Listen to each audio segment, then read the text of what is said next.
Okay, before I start, I'd like everybody to take a deep breath.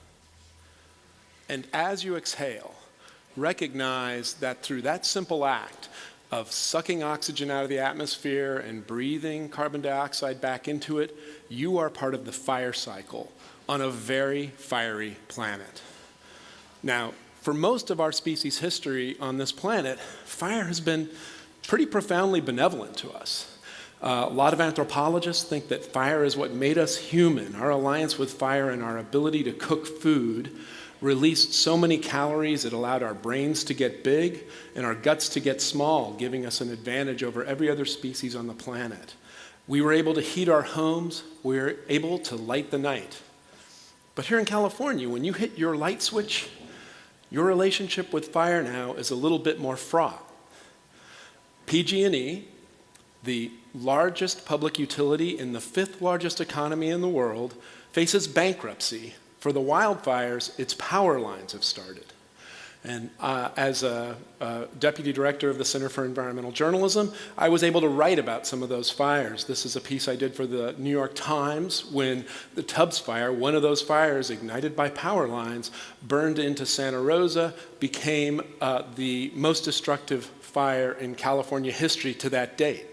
A few weeks later, I was writing about the Thomas Fire for the Los Angeles Times, which also ignited by power equipment, turned into the largest fire to that date in the history of California as a state.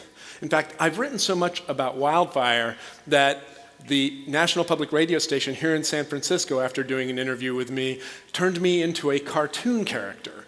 And I can assure you, I cannot conjure flames with my fingers. And in fact, when I look at this cartoon, I'm reminded of how naive I've been about fire and its role in our planet, and how our nation has underestimated or overestimated its control of fire and what we can do about wildfire. And to give you a sense of that, I'd like to tell you about the first time I saw a wildfire.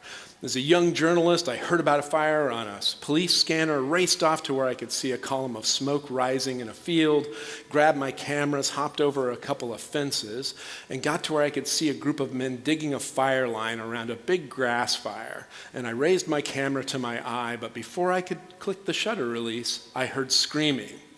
And I looked up, and there was a guy about the size of a bulldozer wearing a badge, and he was running at me.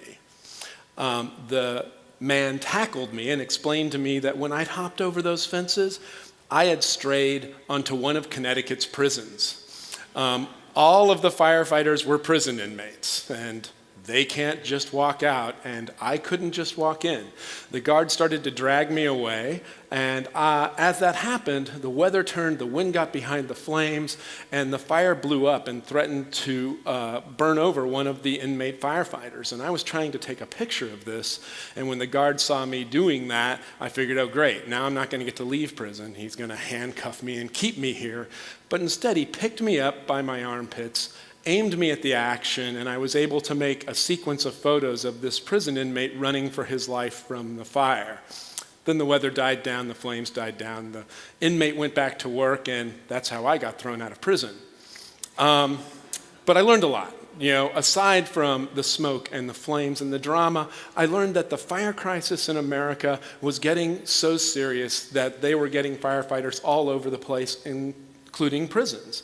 And when I researched that more, I discovered thousands of prison inmates across the country fight wildfires.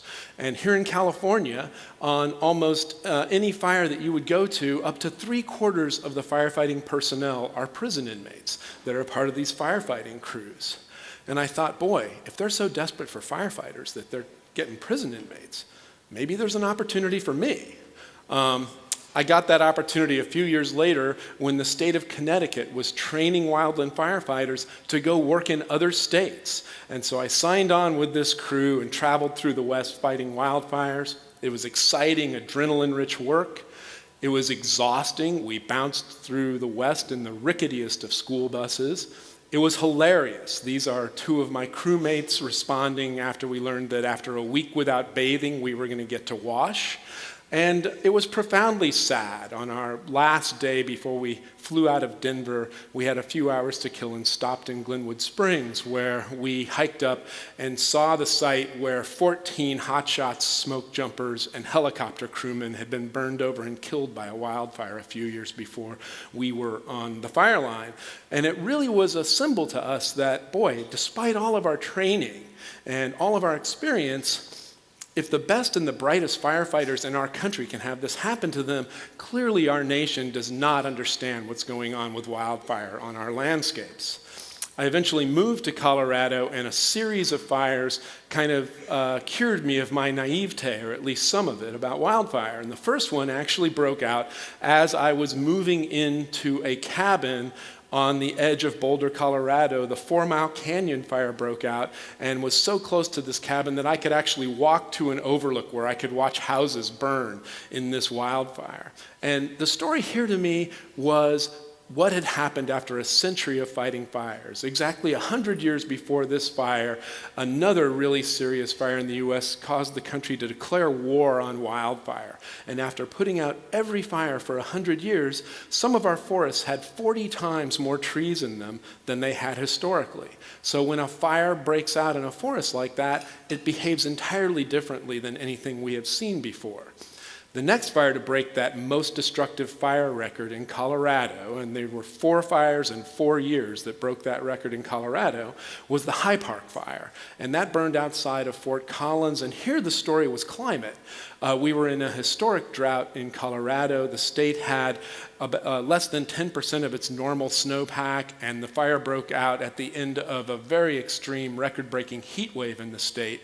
Across the country, scientists have measured the fire season in the United States expanding by 78 days due to climate change since the 1970s. Now, the High Park Fire had that most destructive fire record in Colorado, but only for about 2 weeks before the Waldo Canyon Fire burned into the city of Colorado Springs. The first time we have seen in Colorado a forest fire turn into an urban firestorm. And here the story was development.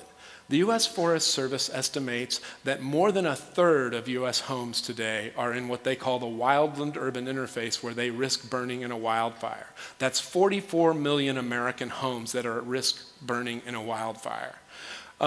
In Colorado Springs, they looked at this fire as a once-in-a-century event, something that none of the firefighters who fought it would ever see again.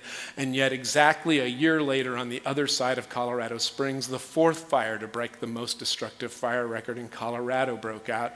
And at the Black Forest Fire, it was economics and politics. The first response was botched because the firefighters and the sheriff's office didn't get along. The acrimony and lawsuits went on for years after the flames were snuffed. And here in California, you only have to look at Twitter to see how politics has changed our relationship with wildfire. In my experience, just a few weeks after the Black Forest Fire, another fire in which all 4 of those categories of drivers of our fire crisis came to bear on a single firefighting crew brought the entire world's eyes to a small town in Arizona. The Yarnell Hill Fire killed 24% of the firefighters in the oldest fire department in Arizona.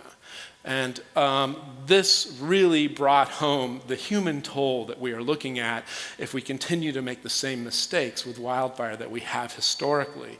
Today, those eyes that were looking at Arizona are looking at California. You just had your deadliest and most destructive wildfire. And again, all 4 of those drivers I just described to you came to bear on Paradise when it burned.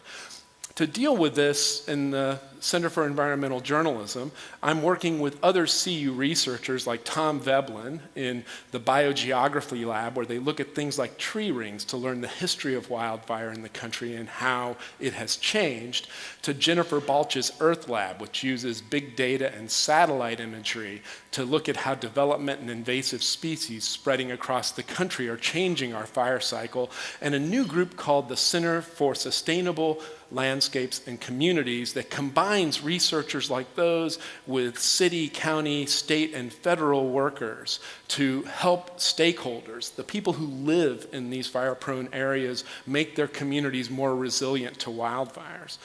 But you all can help do that too. The next time you have an opportunity to see a burned forest, you can change the lens that you're looking at that forest through as well. Instead of going to that forest looking for the destruction, and sometimes that's hard to do, look for a place where you can see fire as the rejuvenative force on our planet that it is.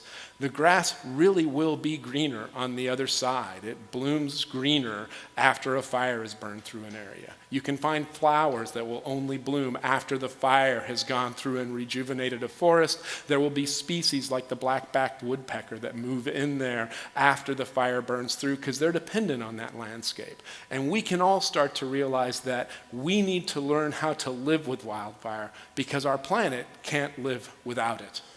Thank you.